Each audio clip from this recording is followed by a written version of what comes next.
Captain, as it appears we may soon be embarking for a maximum security prison planet, I believe the crew would like to speak with you to, as you humans put it, air some concerns. So, Phineas got himself taken to Tartarus.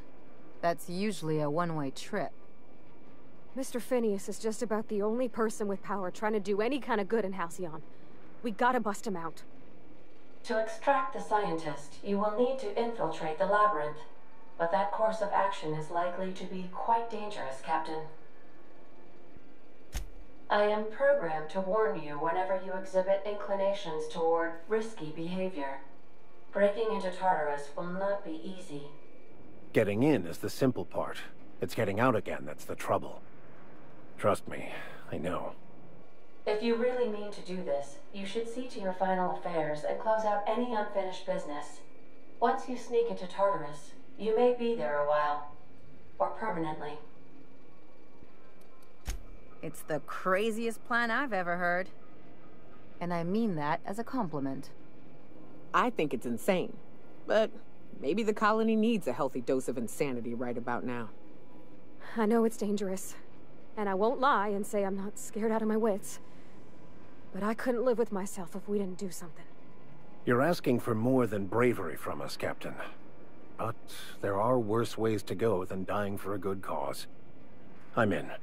Let Sam get the grime out. It's what our units do best. The entire plan is a terrible idea, but I admire your bravado, Captain, which leads me to illogically believe, against the odds, that you will be successful. I'd wager we ain't getting a second chance here.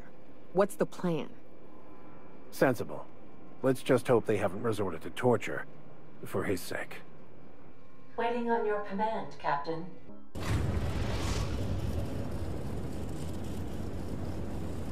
I am pleased to inform you that we have arrived at the labyrinth. Please be advised that the punishment for trespassing is execution. Please be advised that electrical storms on the surface of Tartarus make departure impossible at this time. Resident count is as follows: 3,071.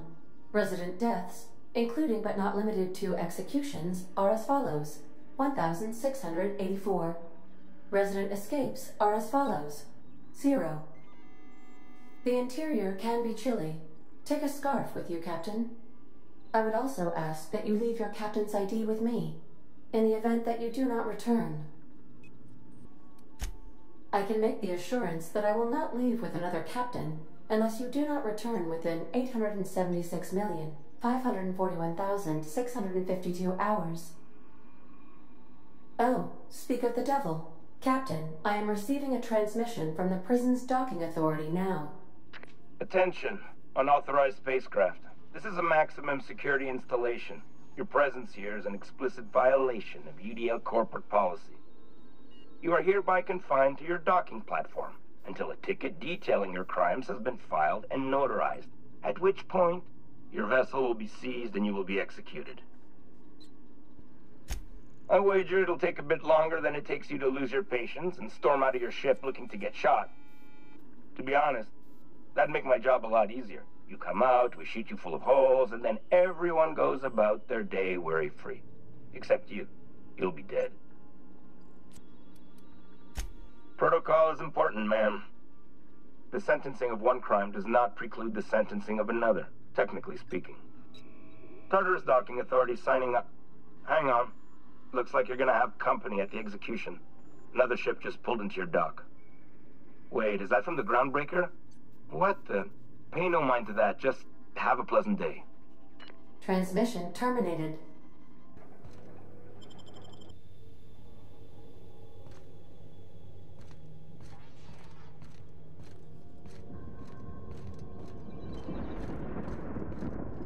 The captain did right by us once. Now it's our turn. The board will never own Groundbreaker. Not while I breathe. Push on, Margat.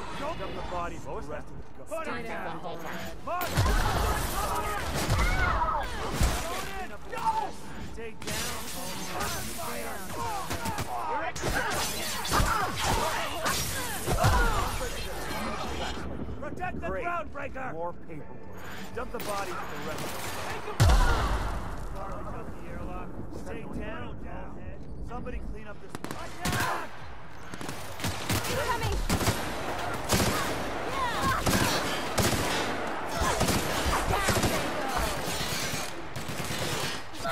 Deal with this one!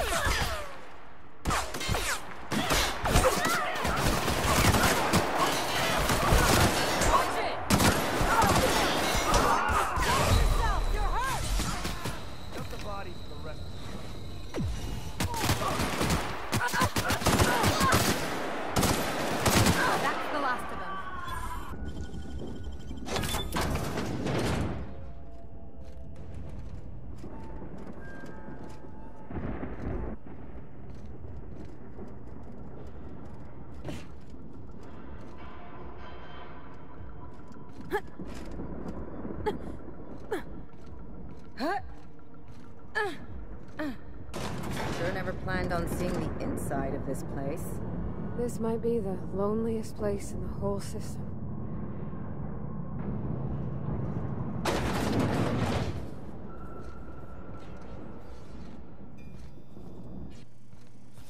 Let's look around.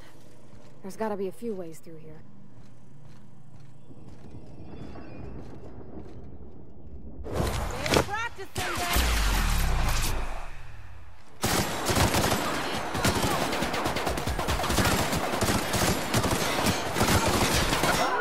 More.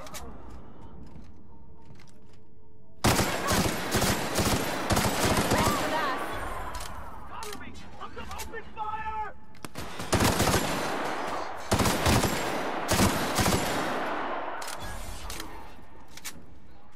Be right there.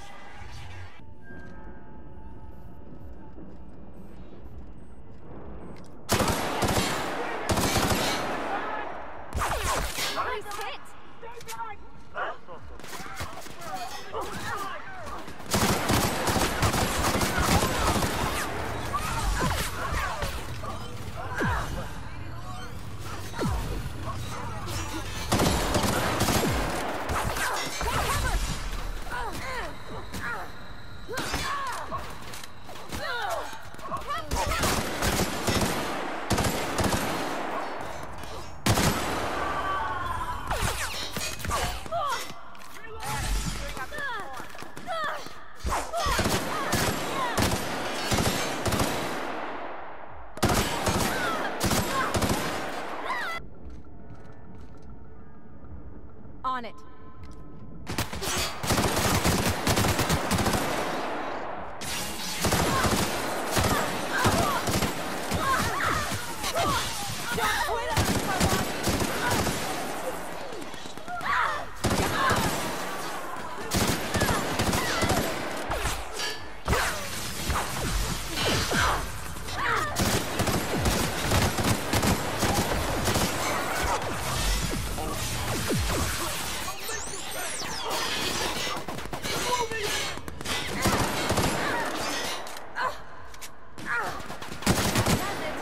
Time for a drink?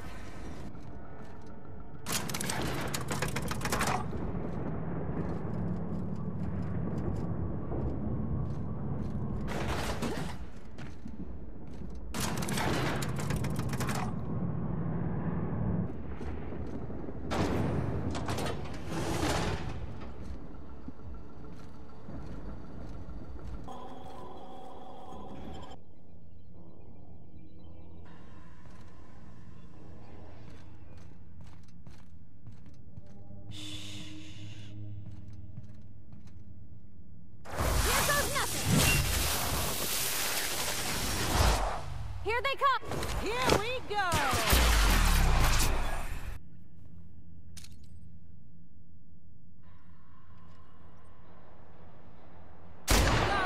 No prisoners!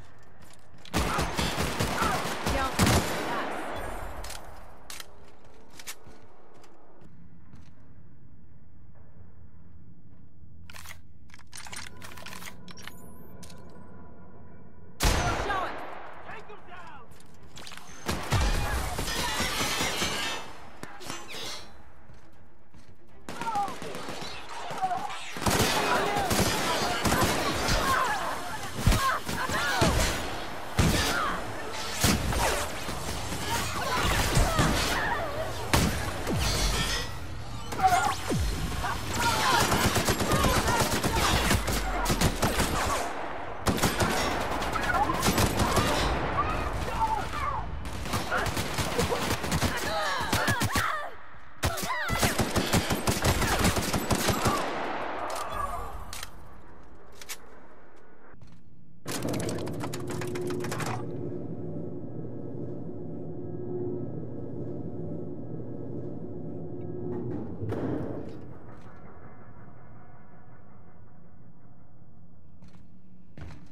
Let's go, troops. Stellar Base counting on us.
MSI.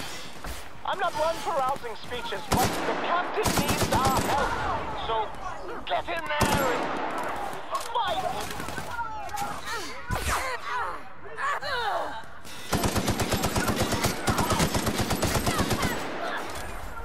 I got another fight in me.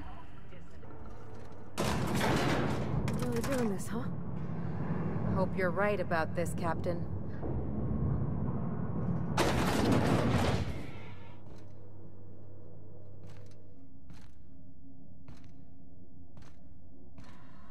After all you've done, all the work you've destroyed, all the money you've cost me, your misguided crusade has doomed Halcyon. That crackpot's plan is ludicrous. We have steps, action items, budgets, and reports. All he's got is a guilty conscience and lofty dreams. In any other circumstance, I'd admire your boldness. In this one, however, I have only 2 words for you. Fuck off. Psychopathic outlaws don't deserve the time. Thankfully, you're in a prison already. Find the nearest cell and wait until I'm done here. Then I'll drag you to the executioner myself. Is that sarcasm? Do you know what I do to people who employ the lowest, most base form of humor? I fire them. Alas, as you are woefully unemployed, I'll have to do the next best thing and have you killed. In the next room is the finest automechanical purveyor of death ever made. Try not to scratch the paint with your skull. It was fucking expensive. Absolutely not. Akande was always the sociable one, not me. Need I repeat the magic 2 words?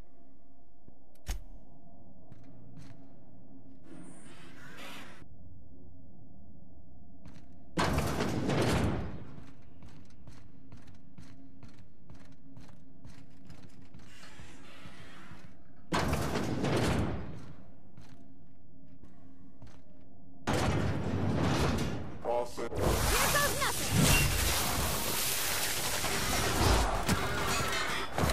practice, then.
Halcyon.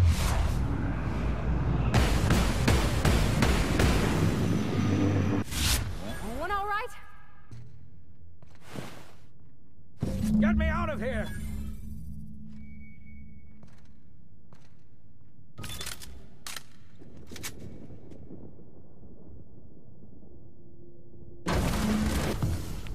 You don't know how glad I am to see you. You lunatic. You broke into the board's own fortress and killed the chairman just to rescue one doddering old man?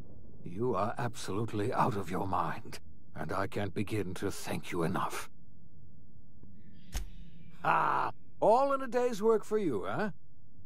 You've broken the board's stranglehold on this colony, and you saved my life.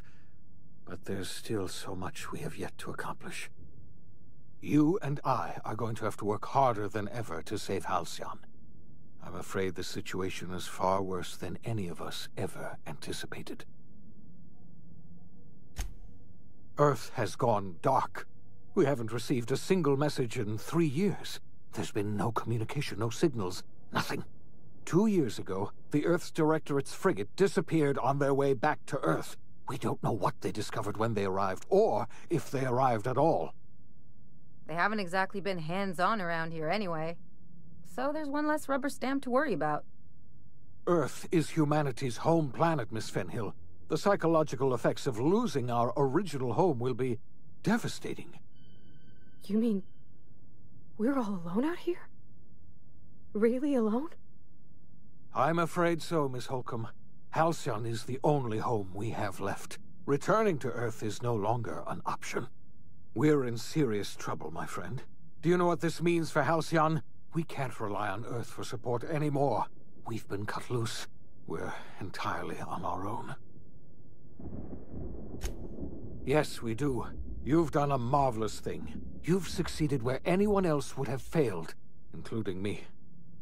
We must begin the revival process immediately, starting with the Hope's brightest minds, and then we're going to fix this damn colony, one problem at a time.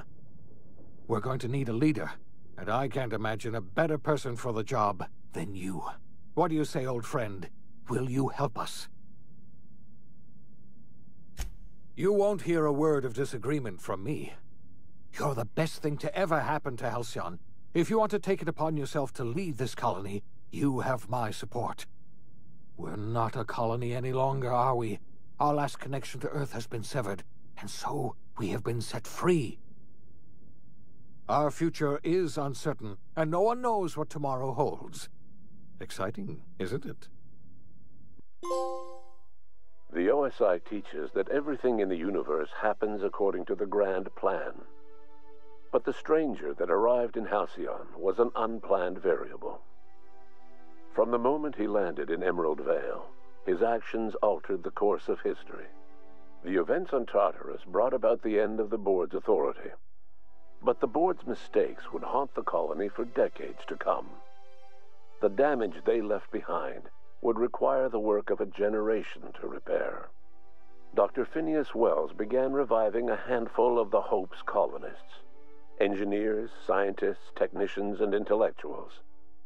They were among the brightest minds the Earth had ever sent out into the stars. The Hope scientists and engineers woke up in a colony descending headlong into total collapse. With no way to return to Earth, they had no choice but to band together and devote themselves to the cause of saving Halcyon. The people of Halcyon were nothing if not hardy. In the absence of the board's authority, many of the colony's settlements banded together with a single purpose in mind: survival. Life was especially hard in the years to come. Some towns dissolved by attrition and starvation, but most of them found a way to carry on. In the years to come, Halcyon was forced to reckon with its newfound freedom. The board was gone, and for better or worse, the colony was responsible for its own destiny. Between MSI's worker-centric policies and the iconoclast's manpower, Sanjar and Zora were able to rally many of the Terra 2 townships to their cause. MSI's workforce swelled, and the iconoclasts enjoyed a significant surge in their ranks. The board was too distracted by infighting and internal politics to stop MSI from becoming a powerful corporation and a refuge for townships that might have fallen through the cracks. Bolstered by her status as savior of humanity, Lilia Hagen ushered sublight salvage to a new golden age. Her company grew bolder and more transparent over time, muddying the line between lawful and criminal for the entire colony. The Sublight family would thrive for years to come. The collapse of Edgewater left its workers bereft of any purpose in life. Most of them made their way to Adelaide McDevitt's camp, hoping to ingratiate themselves into her favor. Adelaide accepted only a few to her community. The rest were turned away and likely died of starvation. Nevertheless, Adelaide's camp grew into a well-established town. Adelaide McDevitt refused to cooperate with the ongoing effort to save Halcyon from collapse. A sympathetic deserter stole a copy of her research and delivered it to the Hope's scientists. It is unclear how useful Adelaide's research was. An optimistic estimate suggests her work may have bought Halcyon another few years of survival. Adelaide would never know. She died that winter. Under the leadership of Junlei Tennyson, the Groundbreaker held firm against corporate influence. The ship's mechanical stability gave Junlei the time to educate a promising generation of engineers schooled in her family's traditions. The future of the Groundbreaker looks promising. The rediscovery of the Hope and the abandonment of the lifetime employment program forced Byzantium to come to terms with some uncomfortable realities about the state of Halcyon. While Byzantines were reluctant to surrender the luxuries they'd grown accustomed to, the board's diminished authority gave them little choice in the matter. Nearly everyone had to learn to make do with less. Some even had to get jobs. It was a dark time indeed. Your influence shifted Ellie's perspective. She finally admitted, albeit grudgingly, that she just might need other people. Sometimes. With a steady income from the life insurance payouts, she was finally able to afford a ship of her own. She hired a small crew and flew supply missions to communities on the fringe. Some of them were even legal. As much as he enjoyed his adventures aboard the Unreliable, the vicar, known as Max, eventually decided that it was time to move on, to live out the life he had sought so long to create. He knew there were many in the colony who carried burdens much worse than the ones he had struggled with, and he devoted himself to easing their suffering wherever he could. He only ever took up arms again to defend the defenseless. Unshackled from a lifetime of striving and fighting the universe and himself, Vicar Maximilian de Soto was finally at peace. Once the matter with the Hope colonists was resolved, Junlei bashfully asked Parvati if she'd like to join her permanently on the Groundbreaker, and Parvati enthusiastically, if somewhat awkwardly, agreed. The stories of her adventures spread across the colony, and Parvati soon found herself the center of attention. Having served as the engineer of a renowned spacecraft, tramp freighters and wildcat miners sought her out by name, and in no time, she was a fixture in the Groundbreaker's mechanical ecosystem. She and Junlei were never far apart. Nyoka returned to Monarch to take another crack at making a permanent life for herself. She formed the Charon Group, a mercenary outfit of ragtag survivalists and wilderness experts.